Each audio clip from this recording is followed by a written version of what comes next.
How will we play defense? How about let's play it like Pat Tillman and Terrell Suggs? How are we going to play offense? How about we spin that ball like Jake Plummer and Danny White? And how about we be as tough as Randall McDaniel?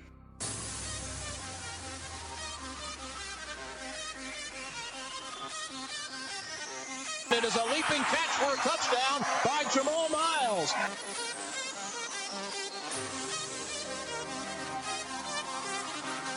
Cameron Marshall's in the lineup, and he gets the handoff, heading left on first down up the sideline to the 40, 45. He may go to the 40, to the 30, to the 20, breaks a tackle to the 10, to the 5. Touchdown Devils! I'm at the Arizona State. I'm a Sun Devil, man.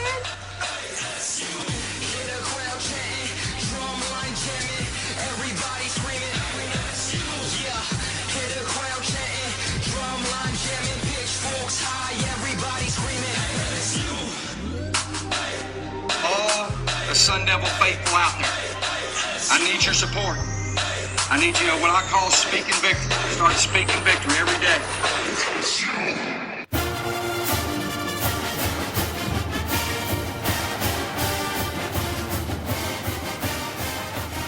Joining me now on Speak of the Devils is one of the most popular and productive players on the Sun Devil team this year, and pretty soon we might be able to add the title record setter on there as well. He is, of course, tight end Chris Coyle. Chris, how are you this evening? I'm great. How about yourself? Doing excellent. Now, how tough was it to be patient through the first couple of years of your career where you're rarely used as an offensive target, and then conversely, how satisfying has it been being the guy this year? You know, it was real tough the first couple of years. I was so used to getting the ball back in high school, and then coming here, I worked real hard and just wasn't in the correct situation. Our offense for the first couple of years that I was here didn't involve the tight end very much, and it was more of a spread offense. But I was always told to have patience by everyone that I talked to. I never really wanted to leave ASU. I just loved it here, and eventually, things just worked out, and this new offense came in with Coach Norvell and Coach Graham, and it's really been a blessing. And I've just sort of taken advantage of the situation I've been put in, and had a pretty good season this year. Now, what goals did you set for yourself at the beginning of this season, and how did the regular season and your production there match up to those goals?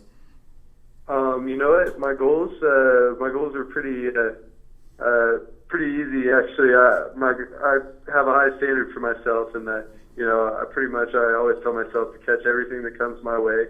I really wanted to work on blocking a lot this year because I knew I could already do well catching the ball, running routes and stuff. That was sort of my forte, and so I definitely focused on blocking, and then the receptions and the receiving yardage and stuff sort of just came along the way.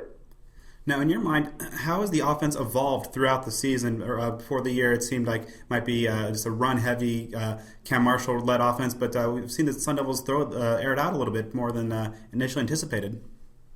Yeah, we definitely started out that way, and we still tried staying somewhat close to that during the season. We'd still talk about, being that physical team out there, playing a lot of smash-mouth football.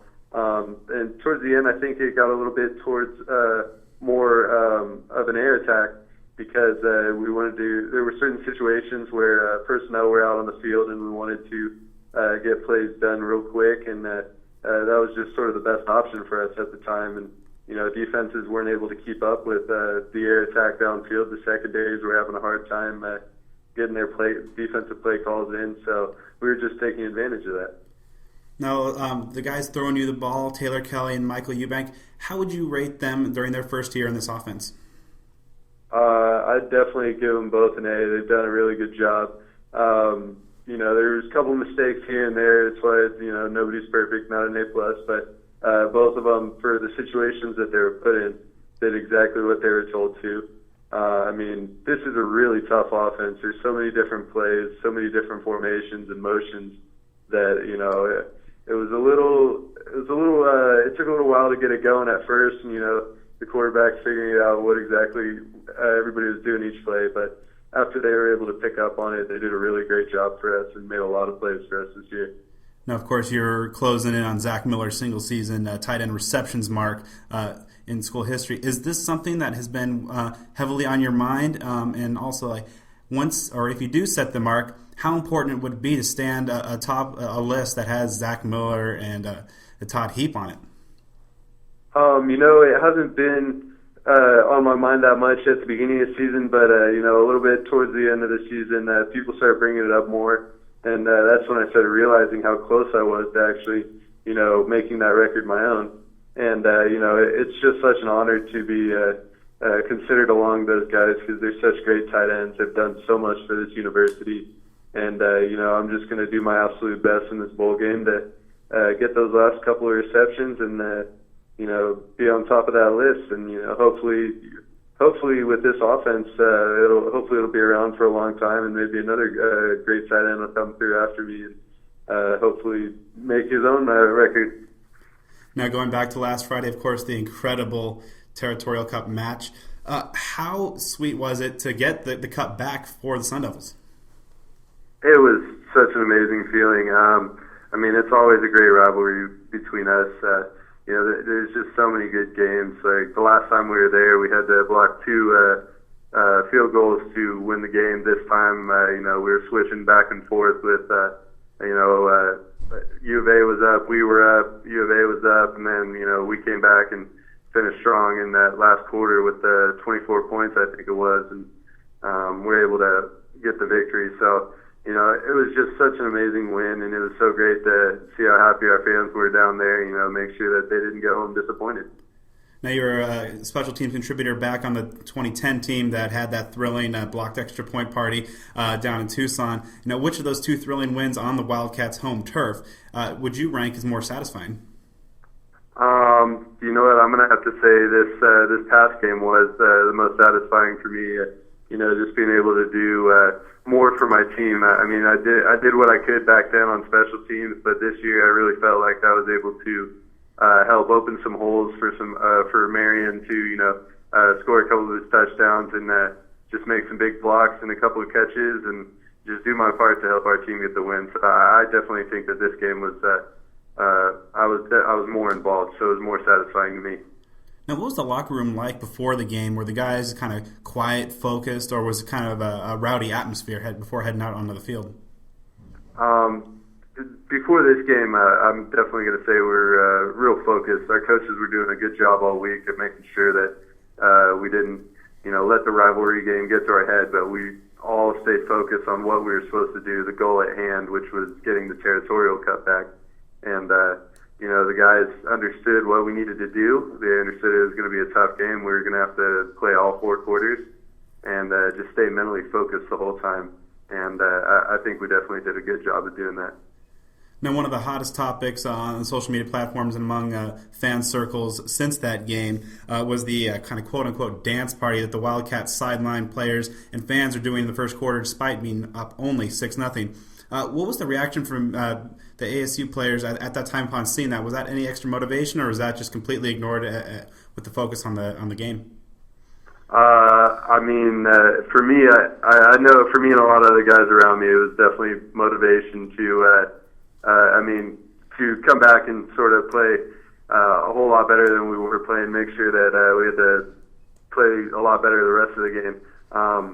It sort of gave us flashbacks to last season when they're out on our field dancing on our logo, and we just didn't want to have that feeling again. So we were able to come back and win, and we definitely acted with a lot of class and just made sure to shake their hand after the game instead of dancing around on their logo. But them dancing around is definitely a scene we do not want to see, so we made sure to end that. Now, when things started to slide there in the third quarter, UofA taking that lead, what happened? What was the feeling on the sidelines there, and what happened to kind of kickstart that amazing fourth quarter? We just sort of had to get a spark. We were so close, and there had just been a few little mistakes that had us giving up the lead.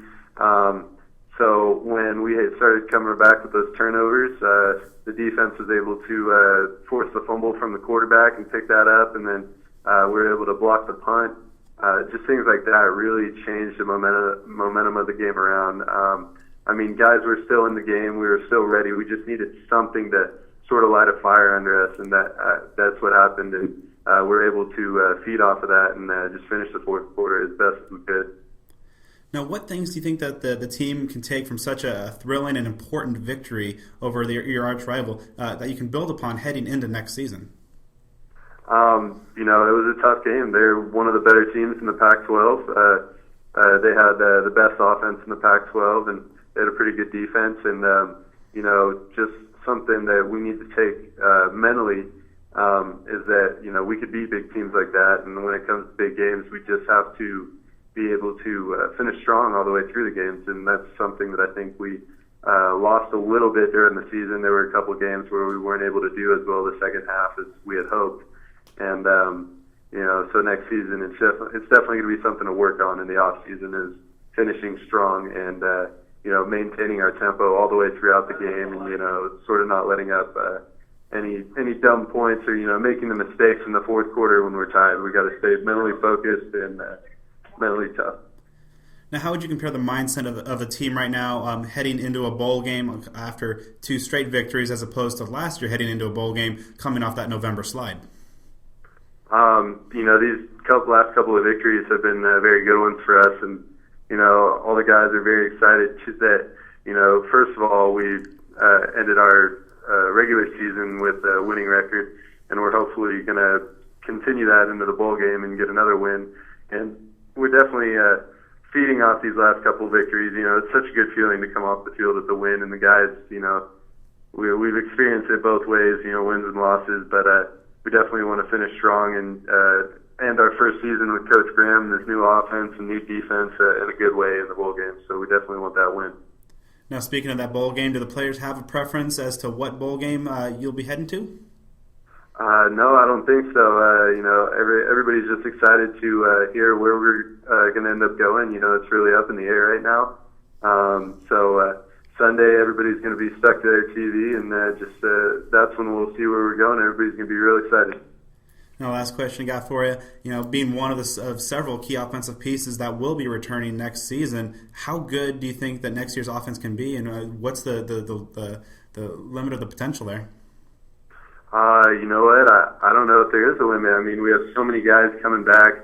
We got a couple of great quarterbacks coming back. We got a lot of receivers coming back, running backs. I know Marion's going to be back, and we got some young guys, some up and comers that are ready to also step in. And I know the coaches have been doing a lot of recruiting. They got a lot of good guys too. So we're going to have a ton of potential next year, and we're just going to be working our butts off in the off season, spring ball, and summer. It's going to be real tough, but we're already looking forward to our season.